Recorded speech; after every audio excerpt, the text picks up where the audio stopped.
Cambaga Food Corner, a Mansion Beauty Lounge, a Shirley Bird, Flower Blossom, Bambangkag Store, Laro Fitness Gym, Mayumi Lane Billiard, Touch of Trisha and Renee Hair Salon, Lily's Collection, Oromix Spectrum, Luntia Oasis, Dr. Mark August Corpus, Soundbites Audio and Lights, PCK Level, and lastly, Cambaga Food Corner.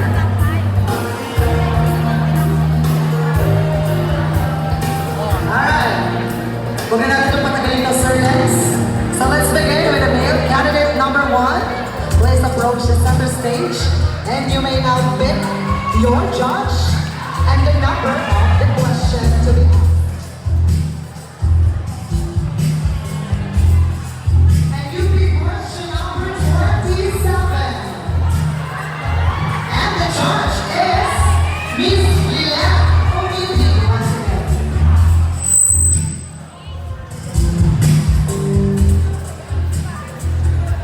And the question is question number 27. So, good evening, number 1. Paano makakatulong ang kabataan sa pananatili ng kapayapaan? Again, paano makakatulong ang kabataan sa pagpapanatili ng kapayapaan? Thank you po sa magandang katanungan. Ang sagot ko po ay makakatulong po ang mga kabataan para ano po, maglinis po, tapos gumawa po ng mga project na katulad po ng Ag Drive, mga ganun po. Yun lang po. Thank you so much, male candidate number 1. Kaya naman it's your turn, male candidate number 2. Please approach the microphone and your question.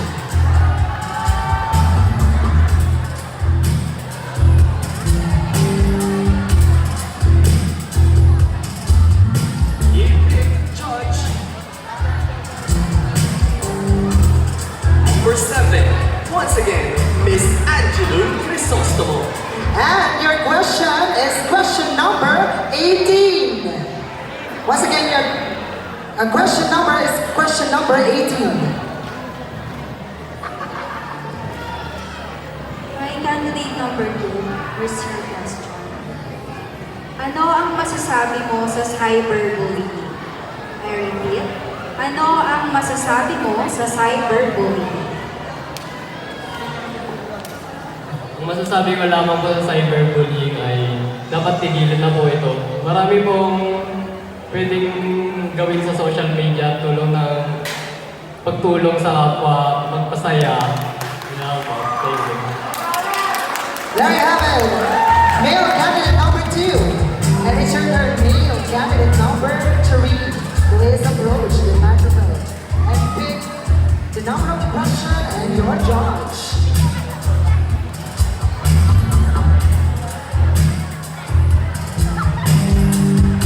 And you pick question number 28.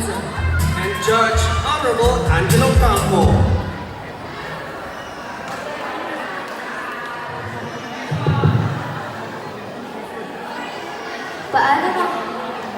Paano mananatiling nagkakaisa ang mga Pilipino sa kabila ng pagkakaiba-iba ng paniniwala? I repeat, paano mananatiling nagkakaisa ang mga Pilipino sa kabila ng pagkakaiba ng paniniwala? Ang masasabi ko lang po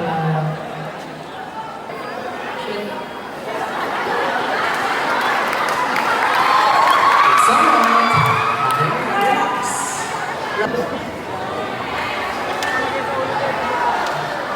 Alright! Thank you so much.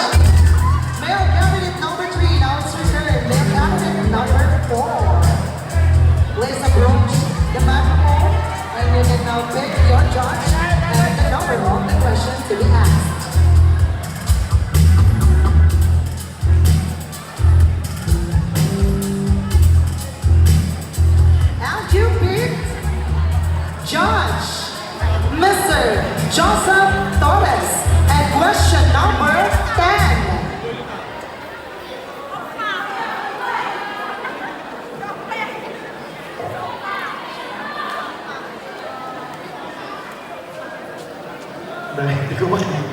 Sorry. Hi, candidate number 4. Hello po. Okay, di ba confident ka naman? So, here's your question. Ano ang pinakamalaking banta sa kalikasan sa kasalukuyan? Again, ano ang pinakamalaking banta sa kalikasan sa kasalukuyan? Salamat po sa inyong napakagandang tanong. Ang sagot ko po sa inyong katanungan ay isa sa pinakamalaking problema ng kalikasan ngayon ay ang pagsusunog ng mga basura at kailangan po natin masolusyonan sapagkat ang ozone layer po ay nasisira na. Yun lamang po at maraming salamat. Thank you so much, male candidate number 4. Now it's your turn, male candidate number 5.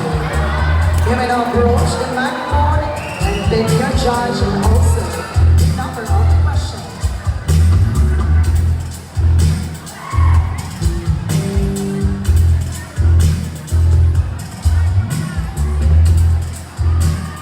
Your judge is Mr. Rene Taupin. And the number of question is question number 1.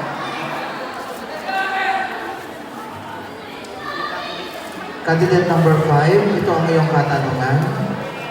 Ano ang pinakamalaking hamon na kinakaharap ng kabataan ngayon? Ano ang pinakamalaking hamon na kinakaharap ng kabataan ngayon?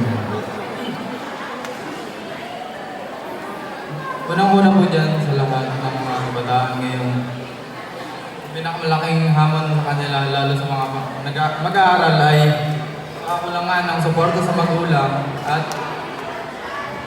pinansyal. Dahil isa rin po ako sa lumalaban sa sistema ng Pilipinas, lalo ngayon na ang gulo-gulo po. Yun lamang po, salamat.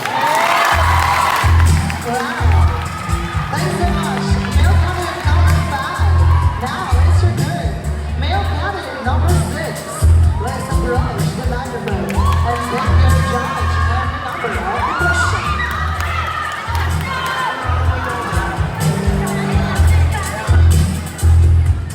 You pick judge number 1, Miss Flora Miguel. And And question number 20. 20.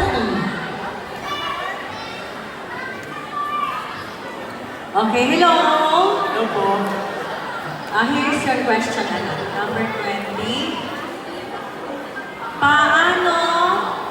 Paano maaaring gamitin ng kabataan ang social media sa kabutihan? Ulitin ko ha. Paano maaaring gamitin ng kabataan ang social media sa kabutihan? Magagamit po nila ang social media sa kabutihan dahil ito po yung patulong nila sa lahat na kanilang magsisira. At magagamit din po nila ito para sa kanilang pag-aaral. Yun lamang po, maraming salamat.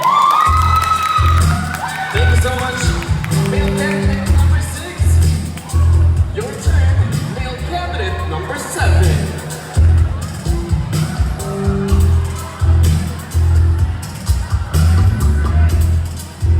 You pick judge number 3, Mr. Jason Montes. And question number 6. Okay, good evening, candidate number. Good evening po. Ayan. Ang tanong ay, ano ang may papayo mo sa mga kabataang gustong to sa aral dahil sa kahirapan?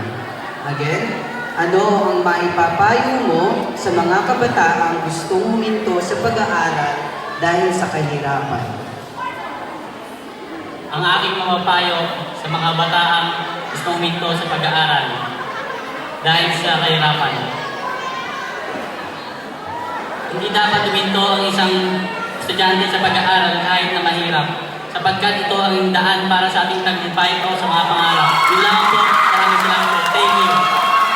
Alright, there you have it, candidate number 7. It's now your turn, male candidate number 8.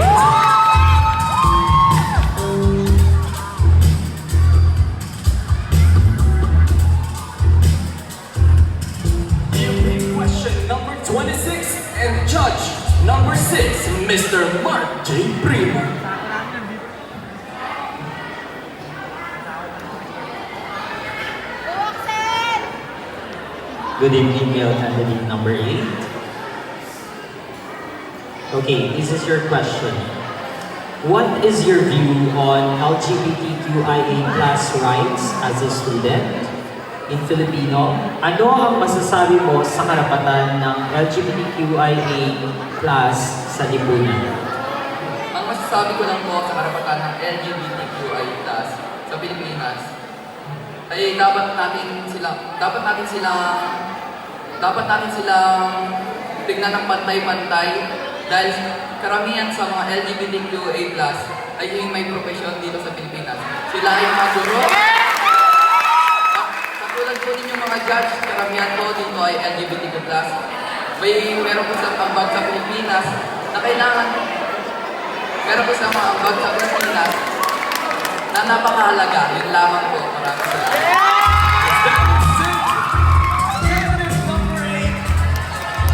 Hey, everyone, it's your turn.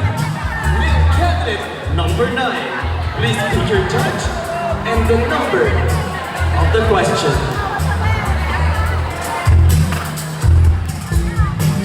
Ayan naman, you pick Mr. Joker Agase and question number 11.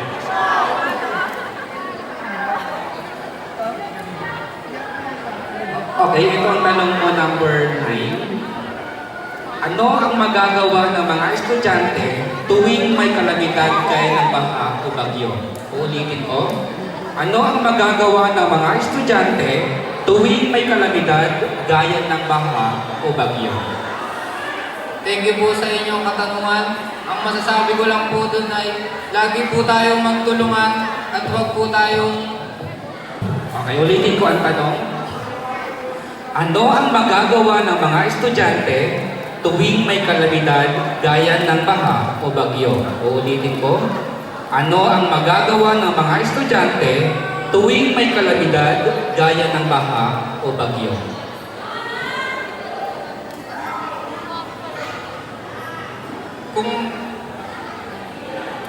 Kung malakas man po ang bagyo, lagi po tayong mananatili sa ating tahanan. Kung babae man po tayo, lagi po tayong magtulungan. Yun lang po. Alright! Thank you so much. Male candidate number 9, and it's your turn. Male candidate number 10.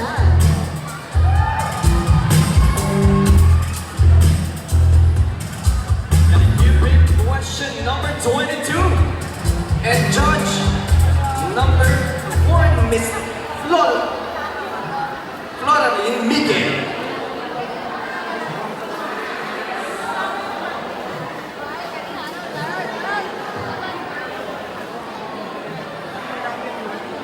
Number 22.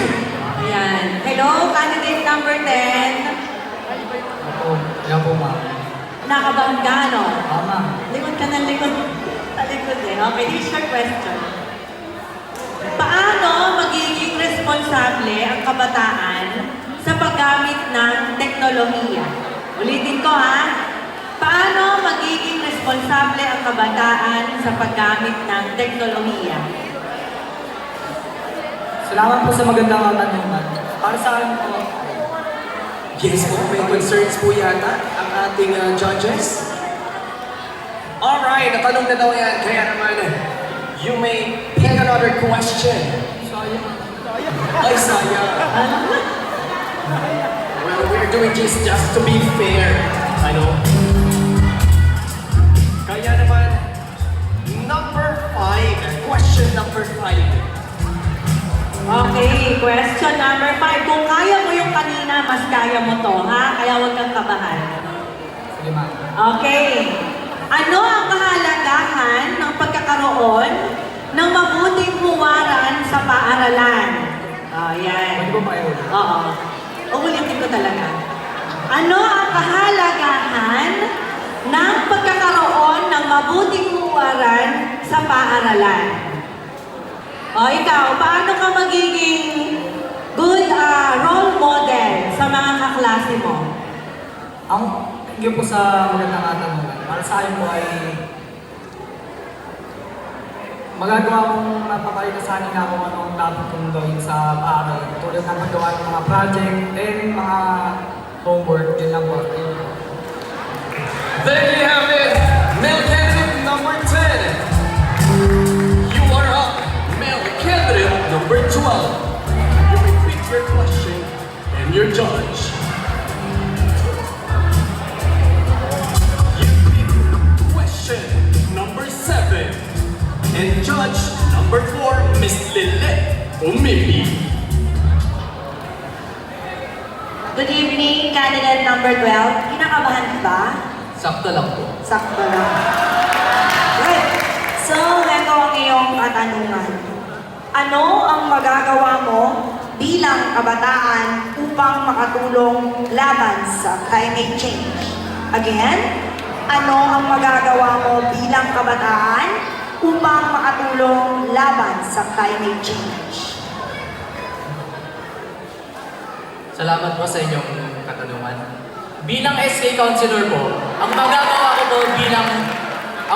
ko laban sa climate change ay sa tamang pagtatapon ng basura, pag-iwas sa pagsusunog,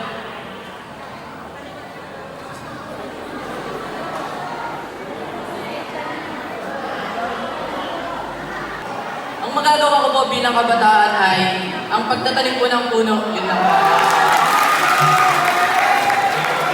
There you have it. Male candidate number 12. And last but not least, male candidate number 13. Please approach the microphone and take your judge and also the number of the question to be asked. And you picked Judge Mr. Jover Agassi and question number 13. Okay, itong tanong. Paano mo inaalagaan ang iyong mental health bilang estudyante? Ulitin ko.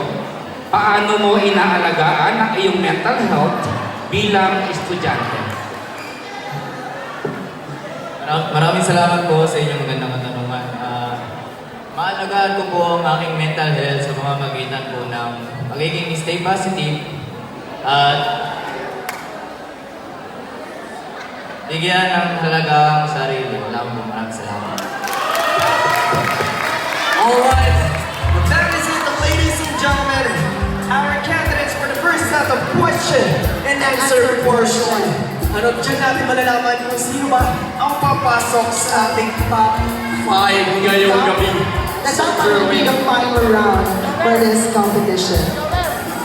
Pero syempre, bago ang lahat, habang tinatabulate, ano ng ating tabulation team dito headed by Mr. Joshua Gamis, tayo muna ay magkakaroon ng isang intermission number mula sa nag-champion sa ating palaro 2025 Team Dance Competition.